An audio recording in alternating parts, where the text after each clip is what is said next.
Good morning from Los Angeles. My name is John Keogh, and welcome to the Future of Food 10 by 10 blockchain series. It's a nice early morning here in Los Angeles, 5:30 a.m., and I'm delighted to have with me Marieke de Ruyter de Wildt from the Netherlands. Marieke, in the first minute, can you tell us a little bit about you and also about the company? For sure. Thank you for this opportunity. I started studying computer science at Wageningen University about 20 years ago. And we were 5 people in the whole year. And I think that really sort of sets the stage of where I come from and where we are today. So 20 years ago, digitization in food was very, a non-subject almost, unfortunately. And that gives you some feedback on who I am as a person. I then thought the study was too limited, so I made my own master's, and I ended up 15 years later traveling or working in all continents globally, so everything from Vietnam to Scotland. And I've always been focused on digitization and data in supply chains. My company is called The New Fork, and we're based in Amsterdam at Science Park, so we're in the university compounds here, which is very empty at this very moment. And what we do as the New Fork, we focus purely on open public blockchain implementation in the space of agri-food, as I'm very convinced, and every minute I'm even more convinced, that that is what we need as an integer data infrastructure. Wonderful. As food feeds us and as food makes us healthy or unhealthy, we need to be able to rely on our data, and that's why we need blockchain technology. Wonderful. Thank you so much for that, Marieke. Now, in your travels, you've lived all around the world. You have functional and technical expertise. What do you see as the key challenges that the food industry is dealing with today? Yeah, there's one key challenge, only one, and that is the divide of the digital and the non-digitized world. And you see that in governments and you see that in businesses. And it worries me in businesses, but it scares me in governments. It really scares me. So I think the key challenge that we face is we need to embrace technology, and we need to be able to understand it and how to apply it and what it means for our policies and, of course, our businesses. That's very interesting for sure. So the digital divide between the digitized world and the analog world, you're less concerned about that issue within business, but you're very concerned about that issue within government. And we'll come back to that hopefully shortly. Now, on the opportunities where you see blockchain as being beneficial, what do you think they are? Yeah. So I'm very positive on the future of food, and I'm very positive on the future of humanity at large. And I think the biggest opportunity that we have now, and really, I think we have it since maybe 2 years, and we will have, I think our window of this opportunity is only 5 years, is to establish an open food economy, an open data food economy.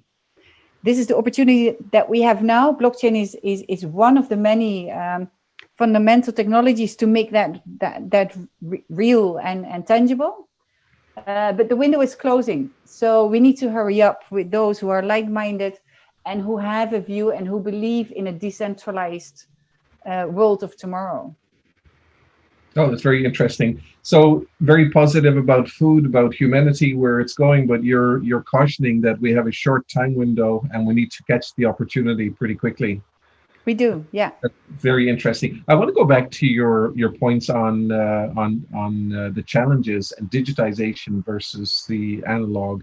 Now we know that we have the basic form of digitization, which is moving from analog to digital. And then we have the digitalization, which is more the business process automation and role automation and digital transformation.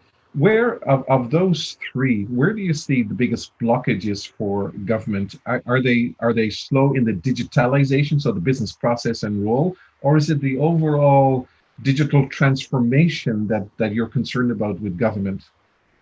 Well, yeah, it's actually all of them. There's no, it starts with a basic understanding and actually an enthusiasm for technology. And I think today we had a session with the Dutch, with Rabobank and the Dutch municipality in Amsterdam.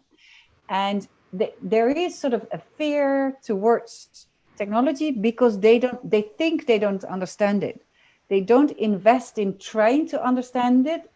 And because they don't understand it, they just push it away and they just ignore it. And I think that is the heart of the problem. They need to sort of be bolder in stating that, I mean, their role is making rules and being either political or executive.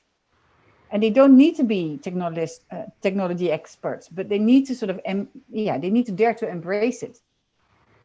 Gotcha. Now, if I mine into your concerns around business as well, what do you think is holding business back? And are you specifically talking about SMEs onboarding or big companies adopting digitization and blockchain in particular?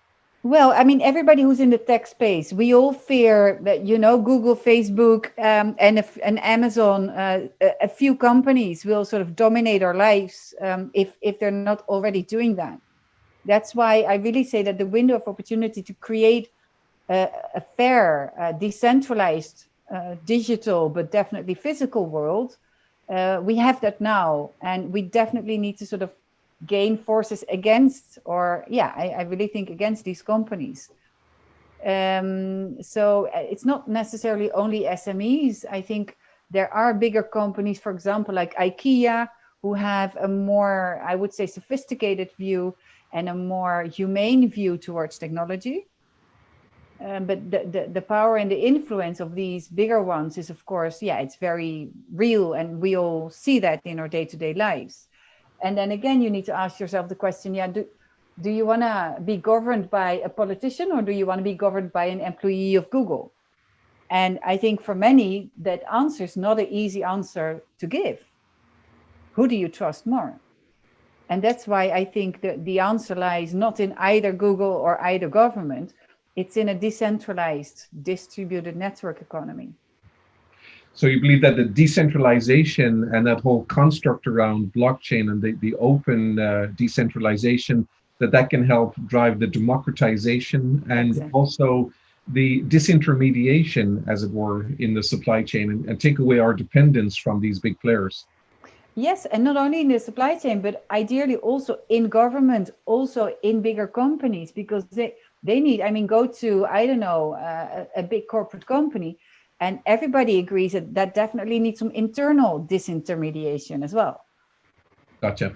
Now, on the opportunities, Marieke, you're probably working with some clients today. Where do you see, are there some sweet spots that you're working on right now that are really, really popular?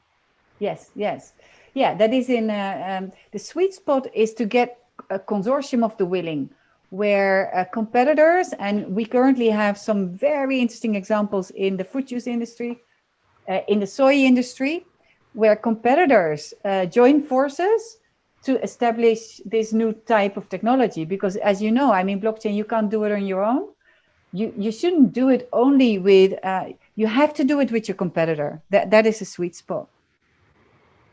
I think that's very, very interesting. And we saw a use case in the US where 4 technology companies got together with GS1 to prove out interoperability. And on that component, when you're talking about competitors getting together, is interoperability the key issue, or is it community building to drive this out globally? Yeah, I think that's the second one. Interoperability is something, the reason why many systems are not interoperable is because there is no business model for the interoperability. And to have a business model there, therefore you have to have a community that asks for it. Gotcha. Very important point, and hopefully we can come back to that again in another discussion. Marieke, in the last 30 seconds, if I asked you to get up in front of 50 startup CEOs in the food industry, what guidance and advice would you give them? Collaborate. Take your competitor, your colleague, and collaborate. We don't have the luxury to compete over tiny little things. The food transformation that we need really depends on the entrepreneurial power that we have. Government won't do it. Consumers definitely won't do it. So business has to do it, SMEs have to do it. Make your link with the big business, make your link with your co-startups, collaborate. Wonderful. Ladies and gentlemen, there you have it, all the way from the Netherlands, Marieke de Ruyter de Wildt from the New Fork. Thank you so much, Marieke, for sharing your advice and wisdom with us today.